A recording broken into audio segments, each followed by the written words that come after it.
Season 2 of Mindhunter has dropped, and the more that I'm watching it, I'm perplexed by the character of Holden Ford. Now, there's a lot of speculation that Holden might be a psychopath, but I want to explore three possibilities. Is Holden a psychopath? Does he exhibit traits that we associate normally with Asperger's and folks on the autism spectrum? Or is he suffering from some form of trauma? I'm Jonathan Hetterly, a licensed professional counselor, and this is Psych Cinema.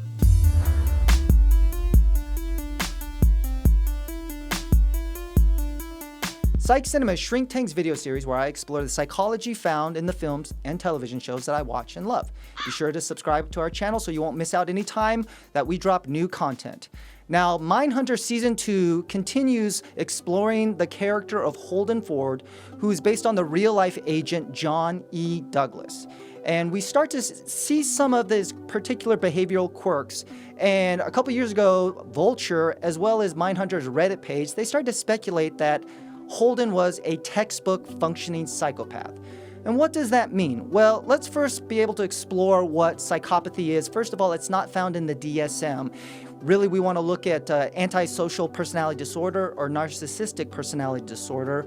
But psychopathy is traditionally a personality disorder characterized by persistent antisocial behavior, impaired empathy and remorse, and bold, disinhibited, and egotistical traits. So when we look at the Holden Ford character, portrayed by actor Jonathan Groff, we start to see some of these behavioral characteristics through his interrogations and through his explorations.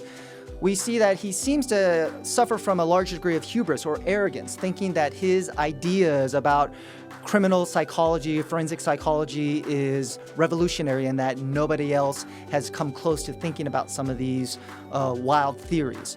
We see his inability to be flexible and listen to other people. In some of the interrogations, we see his ability to use a degree of charm to manipulate and woo people into talking about things that they might not otherwise do so. And then we're also starting to see a lack of remorse or empathy when he either crosses lines, when he breaks boundaries, or when certain things happen to him, like when his girlfriend breaks up with him. We don't really see some of the emotionality we would expect from just a typical person. And oftentimes those are what people are bringing up when they try to theorize that Holden Ford is a psychopath, which we know wouldn't be necessarily revolutionary, the idea of a psychopath working with, listening to, or interacting with other fellow psychopaths. But there is something that in assessment called the Hare Psychopathy Checklist, and it consists of 20 interview questions that's scored on a 0 to 2 range. And what a lot of people fail to do is they basically cherry pick those psychopathic traits that Holden exhibits, and they really neglect a lot of the other evidence that suggests that he really doesn't fit that model. Because on the one hand, maybe Holden is glib, and maybe he does manipulate people, but number one, it's really in the specific context of interrogating or interviewing criminals. But let's think of some of these other things that are oftentimes associated consistently with psychopaths and people suffering from antisocial personality disorder that Holden does not exhibit. He doesn't have a parasitic lifestyle. He doesn't exhibit poor behavioral controls or sexual promiscuity. We know nothing about any type of early behavioral problems and maybe would just assume that if he's working in the FBI, that is not something that really has been a red flag for him. He doesn't have any juvenile delinquency or what we would call criminal versatility, which is somebody that can just easily justify or overlook their criminal or immoral behavior. So in the grand scheme of things, even if Holden exhibits some behaviors or traits that we can associate with psychopathy, in the grand scheme of things, that doesn't seem to fit. So then what might be another explanation for Holden? Let's take a look at Asperger's and folks that are on the autism spectrum. For those that are not overly familiar, autism or Asperger's is really a neuroatypical developmental disorder, and it's oftentimes characterized with social awkwardness, all-consuming or absorbing interests in specific topics, and difficulty sometimes communicating or picking up on other people's nonverbal communication cues. Now again, if we step back and look at the character of Holden through the first 2 seasons of Mindhunter, again, we'd start to say there seems to be a lot that supports this possible diagnosis. When we think about Holden, difficulty relating to others, challenges in making friends, inability to understand common social cues, monotone speech, advanced vocabulary, inappropriate facial expressions, or inappropriate responses to social interactions. The more you watch Holden, whether they're in a crime scene, whether they're interrogating or interviewing a serial killer, he tends to have a very detached, monotone kind of expression about himself.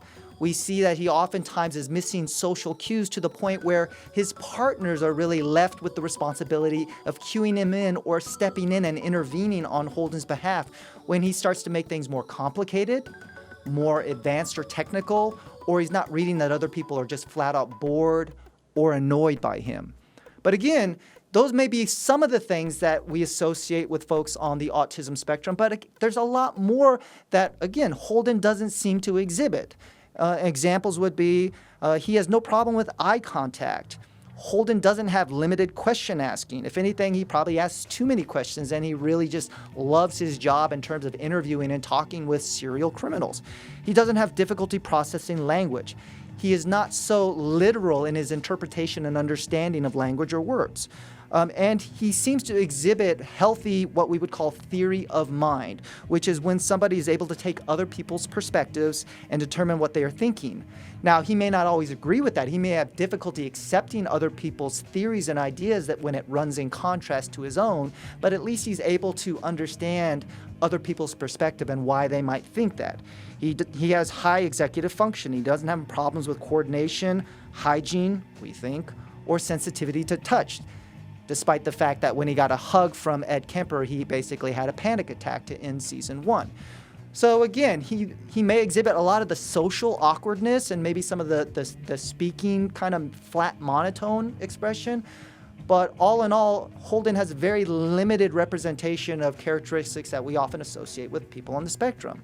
So I really want to explore this third possibility of what Holden might be dealing with, and it's this idea of vicarious trauma. And vicarious trauma, also known as secondary trauma, people oftentimes will connect with compassion fatigue or burnout. And what it really is those that have close, constant contact with people that have experienced trauma. We'll see this with counselors and therapists. We'll see this with first responders. And when you think about what Holden is doing in his job as a forensic psychologist, as a criminal psychologist, he spends all of his time thinking about interviewing or at the crime scenes of serial killers, serial offenders. And we start to ask, well, does some of his social kind of flatness, to some of his detachment, is that really just him being kind of awkward?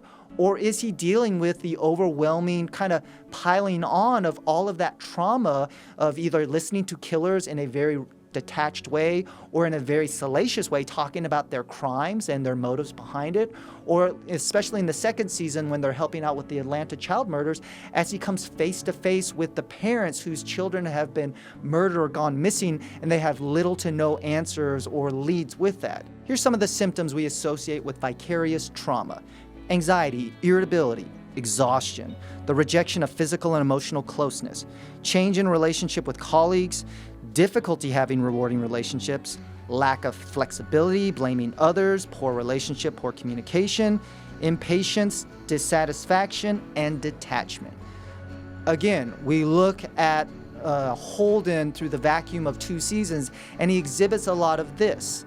Now, the difference between maybe speculating on Holden, the psychopath, or Holden, someone that is on the autism spectrum, is that there seems to be a lot more merit that he's struggling with trauma because there's not as much evidence that goes against that theory or hypotheses. In fact, we know that the real-life character that Holden is based on, John E. Douglas, was eventually diagnosed with post-traumatic stress disorder, coming from the endless stress that came from his job in interviewing hundreds of serial offenders to the point where he started to have extreme physical illness. And now that doesn't mean that David Fincher and the creative people behind Mindhunter can't take a lot of license and liberty, but I'm really curious to hear what you all think. How do you read Holden Ford as a character? Do you think that some people are on the right track when they suspect that he's really just a functioning psychopath? Do you think he exhibits enough symptoms to you'd be comfortable putting him on the autism spectrum? Or does this hypothesis of vicarious trauma make more sense in why we see that level of detachment and irritability and flatness in Holden?